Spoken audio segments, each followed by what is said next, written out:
on the day he died. 26-year-old Lieutenant William Alexander McQueen, on the day he died, he shouldn't have. By the way, the sun is coming in hot, so the lighting of these two stones, they're both his stones, is probably going to come off very bright in this video. It's not the way I like it, but I'm kind of at the mercy of where the sun is at the moment. This is his original stone. And this was put up later.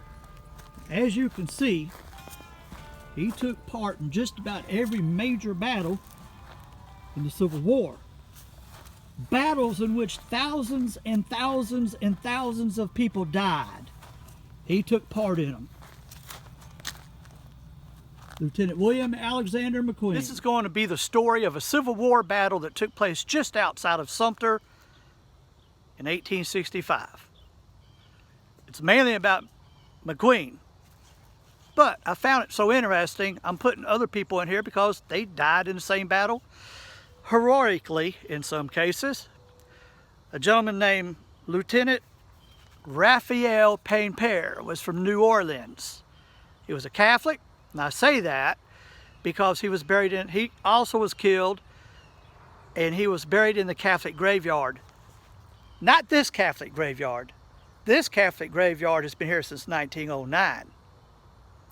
And the old graveyard, which is no longer there, they moved everybody here, so they say.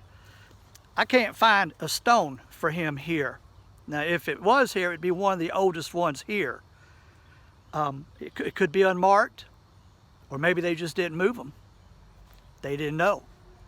I'm not sure. There is no evidence of any Confederate stones here, Confederate flags, Confederate soldiers, nothing to that effect. Of course, it could be because this was 1909 when this was placed here. And anybody in the original cemetery would probably have been right at 1865. I don't know, we're going to continue to look though. Behind me is First Presbyterian Church of Sumter, South Carolina. Now, at one time it was called the Presbyterian Church of Sumter, South Carolina. Now, this is where Lieutenant William Alexander McQueen grew up. Not in this building, though. This was built later, but, you know, in this area. His dad, Reverend Donald McQueen, was the longest serving pastor of this church. He served for over 40 years. And he died about 20 years after his son was killed in battle. Interesting note is that Lieutenant McQueen was not funeralized in this church, and I'll explain why later on in the video. All right, here we're on the battle site. By the way, Fat Puppy, if you like this video, give it a thumbs up, subscribe, ring that little bell, and you'll get notified every time I make one of these videos. Sorry for the traffic you hear, but this is a somewhat busy road. But it used to be this road. They built the road beside it and took the bend out, the curves, what they did. This road used to be the road to Manning, South Carolina, out of Sumter, South Carolina. This is more what it looked like in the events that I'm about ready to describe, except it obviously wasn't paved. It was a dirt road. It was a very crowded dirt road. Now, what happened here? Colonel Potter, not from MASH, not that one. Colonel Potter had split off from Slash and Burn Sherman and was coming down this way, South Carolina, to destroy railroads and towns and farms. 2,500 men come marching from Manning to here, 3 miles outside of Sumter. 2,500 men. Now, in Sumter, they didn't have an army post. They didn't have troops to come meet them, not really. What they had was volunteers and some soldiers that were in Sumter either on leave or homesick or injured. 158 men were gathered. Old men, boys, and men that were at home for various reasons. Lieutenant William Alexander McQueen was one of them, of who obviously this story is about. Now, He was here because he had been injured and was at home getting over his injuries. He was actually in the hospital. By the way, the hospital wasn't really a hospital. It was the Presbyterian church. That was the hospital. He was here getting over his injuries. Now, of all them battles he was in, he got injured 3 different times, and he was home this one time. Also, Lieutenant Pampier, Raphael Pampier, occasion from New Orleans. He was here because he had gotten real sick. His unit came through and left him here to get well. Well, he was also in the hospital, sick. But when they knew that Potter's troops were coming up the road, they quickly gathered men together and they made their stand right here at Dinkins Mill. I'm just going to pick this camera up and give you a quick turnaround. It's just a field right now. And right over there is a creek. Beyond that curve in the road is a creek. And there used to be a dam there. Behind that dam was a pond. This was a pond. This was dammed up, and this was Dinkins Mill Pond. So 2,500 Union troops are coming towards Sumter, South Carolina. They get met 3 miles outside of downtown Sumter, which downtown, we call it now, was town then, by 158 old men, boys, and injured soldiers. Now, I'm not going to go blow by blow as to how everything went. Well, unfortunately, Lieutenant Alexander was one of the first to die. He died beside his cannon, getting hit directly by a cannonball on his shoulder. Now, as the battle raged, it was decided that it was time to retreat. Lieutenant Pampier made that decision. So he was calling the retreat. As people were leaving, he did not retreat. He stayed here and he kept shooting at the Union soldiers, picking them off basically, until they shot him. It was a headshot. They shot him in the head. Now, he was buried at the Catholic cemetery, but there were others in this battle too. By the way, that was 16-1 that the Union troops, by sheer numbers, had overwhelmed this group of people, this small ragtag group of people. 16-1. The casualties. This is the irony of the whole thing to me. The Confederates lost 12. The Union lost 26. What gets me, and I mentioned a little bit earlier, is that Lieutenant William Alexander McQueen died in a battle in which only 12 people died. Yet he survived battle after battle after battle in which thousands and thousands and thousands died. By the way, he was born in 1839 and he was 26 years old when he died.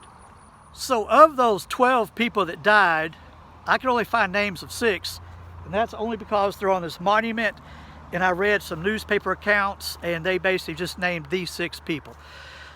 So what I did is I tried to track down who these people were, at least give you their story, because they died here too. Their blood is on this ground. They died here too, and they deserve at least honorable mention. They are, obviously, Alexander McQueen, Lieutenant William Alexander McQueen. They're also Lieutenant Raphael Pampier, who I've talked about already, Sergeant Joseph H. Long. I really couldn't find anything of him, but his name is here. Let me see. Oh, by the way, I did find that he was killed while he was attending to William Reed, or Reeder, who had been injured. Reeder was actually from Manning. He was on leave to visit his mom in Manning. He was from the Army in Virginia, and they gave him leave time to do that. So he got caught up in the fight here.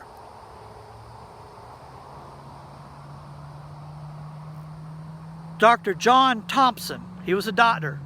Newspapers also described him as a druggist. That would have been a pharmacist. The other two, yeah, I couldn't really find anything about them. That was C.N. Harbin and William Reeder. Again, William Reeder, oh wait, he was the one that was visiting his mom in Manning.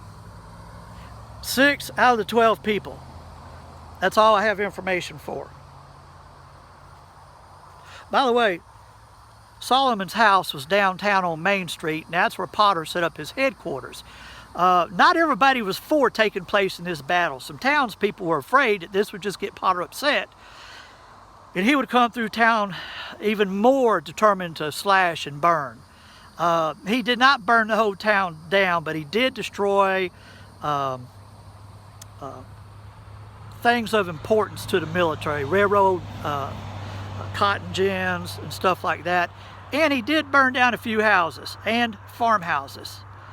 Interesting side note here, to those who may be interested, one of his lieutenants, I believe, was a master mason. And there were 2 farmhouses that were not burnt down because they were also master masons, and they displayed the apron of a master mason, hoping that it would save them. And it did. It did. They didn't kill nobody. They didn't burn their house down. They may have ravaged their goods, though. Honor among men, right? Now here is something I find interesting. These are 3 grave markers from soldiers that were the Union Army. Remember, there were 26 of them killed. 26. And they were all buried in a mass grave by Potter's men. You know, back then they couldn't send a body, you know, back to where they come from, because it was just, it wasn't a good thing to do. Become a stinky situation, if you know what I mean. But for some reason, these 3 have stones. Now, I don't know if their respective units from the North came and put these stones here. I don't know if the Confederates found reason to honor them as good soldiers. I really do not know the story. I'm just going to read you their names, and the reason why is because someone chose to honor these 3, and I feel like I should do the same. They are Edward Bristol, private, from the 157th New York Infantry. They are William Post, private, from the 157th New York Infantry. They are William Utter, private, from the 56th, not 157th, but the 56th New York Infantry. Now here's the thing that I don't think I mentioned, and I meant to mention it earlier. This battle was fought on April 9th, 1865. The very day that General Robert E. Lee signed papers surrendering, saying, we're done, the war is over, everybody go home to your family, whatever's left of your farms, get back to farming, you know, wherever you're from, go. This took place that day, the very day that McQueen and these others and these 3 and all the others that are buried somewhere on these grounds died. They should not have died. They didn't have cell phones back then. They didn't have instant news back then. As a matter of fact, Potter continued his raid for 12 days into South Carolina after the war was over.